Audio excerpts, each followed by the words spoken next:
சொல்றாங்க அல்லாஹ்வுடைய தூதரே நேத்து 7 ஆட்டுப்பாலையும் குடிச்சாரு, இன்னைக்கு ஒரு ஆட்டுப்பாலை குடிச்சு 2வது ஆட்டுப்பாலை கொடுத்தோம்னு சொன்னா வயித்துல இடம் இல்லைங்கிறாரு அப்படின்னு ரசூலுல்லாஹ் வந்து சொல்றாங்க.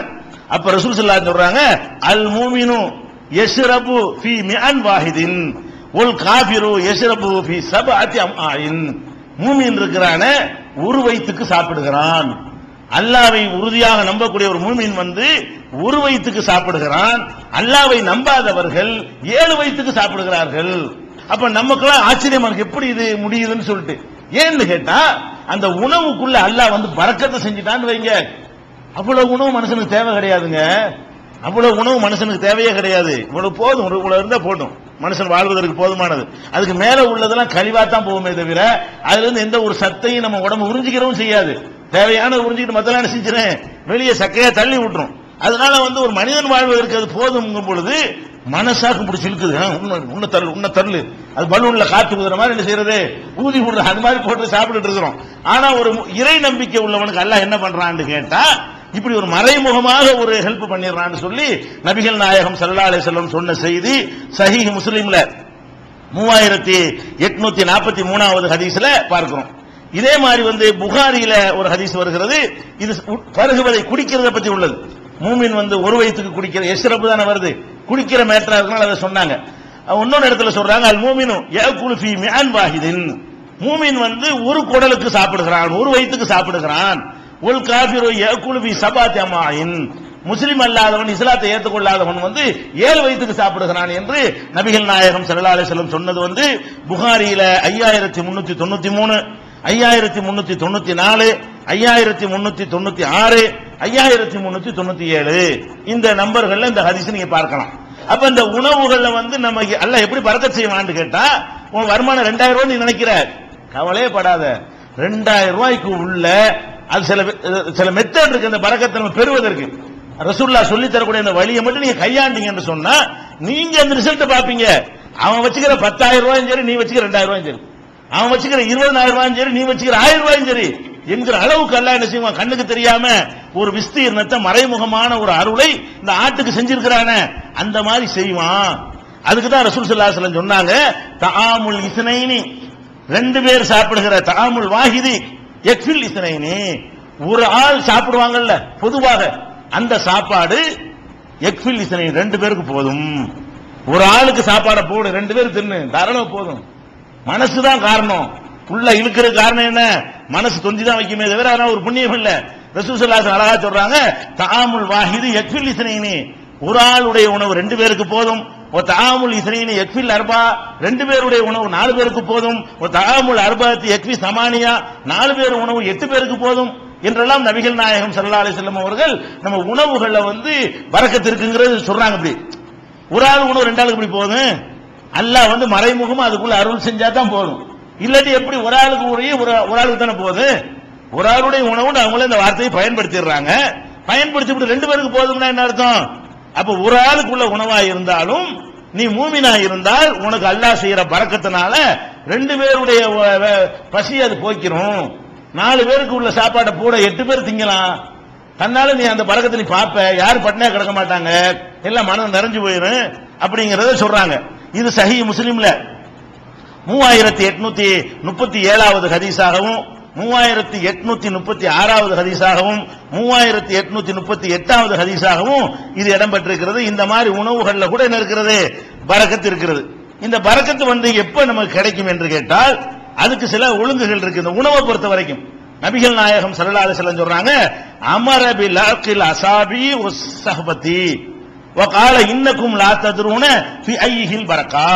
சாப்பிடும் பொழுது அந்த சாப்பாடு மறைமுகமான ஒரு பரக்கத்தை உனக்கு செய்யணுமா இருந்தால் அந்த சாப்பாட்டுல இருக்கிற வந்து தட்டுல சாப்பிடுறோமா மிச்சம் வச்சிடக்கூடாது, அனைத்தையும் சாப்பிடணும்.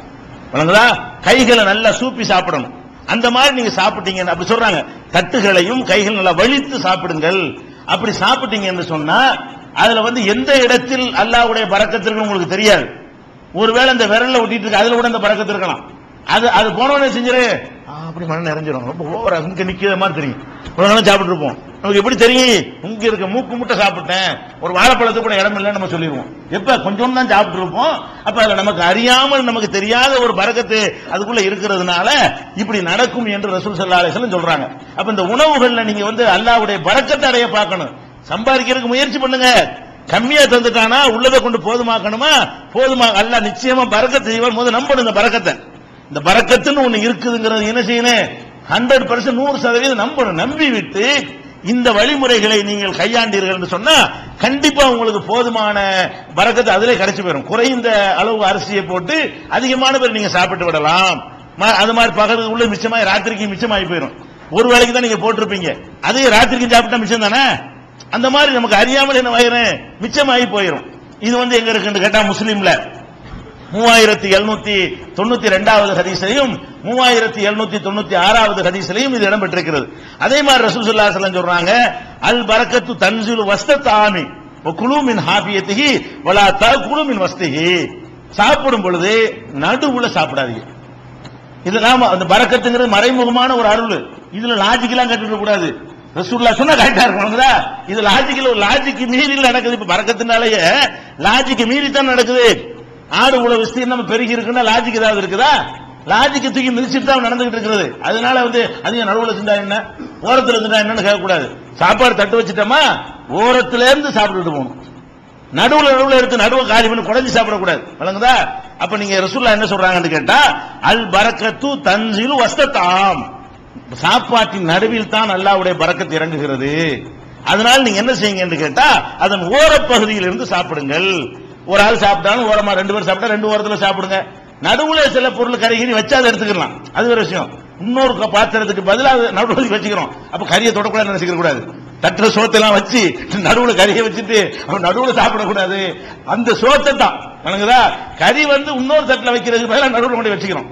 இல்லைன்னா வேற ஒரு தட்டியா 2 தட்டு யூஸ் பண்ணணும் தேவையில்லாம அப்படிங்கிற வச்சுக்கிட்டமே தவிர அதை செய்யும்போது என்ன செய்யணும்? அதுக்கு ஓரம் இருக்கும்ல, அந்த கறி துண்டுக்கு ஒரு ஓரம், அந்த பக்கத்து ஓரத்தை பிக்காம இந்த பக்கத்து அப்படி செஞ்சுக்கலாம். அப்ப இந்த ஓரமா சாப்பிடுங்கன்னு சொல்லிட்டு தகுலு மின் வஸ்திஹி, அது நடுப்பகுதியில சாப்பிடாதீங்க. ஓரத்தை முடிச்சுட்டு அப்புறம் நடுவுக்கு வாங்க. இந்த மெத்தட்ல நீங்க சாப்பிட்டீங்கன்னு சொன்னா பரக்கத்து கிடைக்கும். அப்ப உங்களுடைய அல்லாஹ் தரக்கூடியது நிறைய சம்பாதிக்கிறது யாருக்கும் அல்லாஹ் கேரண்டி தரல. எவனுக்கு அல்லாஹ் கூட கொடுத்துருவான், உழைக்கிறவனுக்கு கம்மியா கூட ஆக்கிடுவான். இதுக்கு கேரண்டி உண்டு. எது கேரண்டி உண்டு? இது அனைவருக்கும் உண்டு. நீ மாத்திரம் ஈமான் உள்ள ஆளா இருந்தால் உனக்கு பரக்கத்துங்கிறது ஒண்ணு கிடைக்கும். இருக்கு பையன் கவலைப்படுற, நீ ரூபாயில நம்பரை பாக்குற, அந்த ரூபாயை கொண்டு உன் காரியம் நிறைவேறுதல் அதை பாப்பியா? நீ எதுக்கு ரூபாயில நம்பரை பாக்குற அப்படின்னு நம்ம என்ன செய்யணும்? அதை புரிஞ்சுக்கிறணும். இது திருமதியில 1727வது ஹதீஸாக இருக்கிறது. அப்ப இதை நம்ம கவனத்தில் கொள்ளணும். அதே மாதிரி நம்ம சாப்பாடுல உணவுல அல்லாஹ் மறைமுகமா அதுக்குள்ள அருள் இறங்கணும். கொஞ்சம் சாப்பாடு நிறைய பேருடைய தேவையை பூர்த்தி ஆக்கணும்னு சொன்னா அளந்து போடணும். ரசூல் ஸல்லல்லாஹு அலைஹி வஸல்லம் சொல்றாங்க, சும்மா எவ்வளவாச்சும் போடு. மருமக கேட்பாங்க, எவ்வளவு அரிசி போட, எவ்வளவாச்சும் போடு. என்ன கணக்கும் இருக்காது, சும்மா அள்ளி போடுற கைனால. இப்படி போடக்கூடாது. எப்படி போடணுமா? ரசூல் ஸல்லல்லாஹு அலைஹி வஸல்லம் சொல்றாங்க, கீலு தஆமக்கும் யுபாரக்குலக்கும், உணவை அளந்து போடுங்க, அல்லாஹ்வுடைய பரக்கத்துல கிடைக்கும். 8 பேர் இருக்கமா, ஒரு ஆளுக்கு 200, 1200 கிராம் போடு. அப்படி என்ன செய்யணும்? 4 பேர் இருக்கிறோமா, அப்படி போட்டா தான் அதுல பரக்கத்து வரும். நாளைக்கு என்ன செய்யலாம்? 100 அதிகமா இருக்கு, 150 ஆக்கிடுவோமே, 200 தான் ஜாஸ்தியா இருக்குன்னு நீங்க நினைப்பீங்க. அப்ப கணக்கு இல்லாம இருந்தால் பரக்கத்து வராது. ஒரு வீட்டுல 10 பேர் இருக்கிறாங்கன்னா ஒரு ஆளுக்கு எவ்வளவு இறைச்சி வேணும், ஒரு ஆளுக்கு எவ்வளவு, அந்த கணக்கு பண்ணி அதுக்கு தகுந்தவாறு என்ன செய்யணும்? நம்ம அதை திட்டமிட்டு போடணும். அந்த திட்டமிடுதல நிறைய குழப்பம் பண்றோம். நமக்கு பரக்கத்து இல்லாம போறது காரணம் என்னன்னு கேட்ட, நிறைய வீடுகள்ல சமைக்குவாங்க, சாப்பிட்ட பிறகு மத்தியானத்துக்கு பாத்தீங்கன்னா அவ்வளவு மிச்சமா கிடக்கும். கறி இவ்வளவு மிச்சமா இருக்கும், மீன் இவ்வளவு மிச்சமா இருக்கும், சோறு அவ்வளவு மிச்சமா இருக்கும், சாம்பார் அவ்வளவு மிச்சமா இருக்கும், கரிச்சது பொரிச்சது எல்லாம் இருக்கு, மிச்சமா கிடக்கும். மிச்சத்துக்கு எப்படி சாப்பிட முடியும்? தூக்கி குப்பையில். இது பரக்கத்தா? தரித்திரம் இல்லையாது.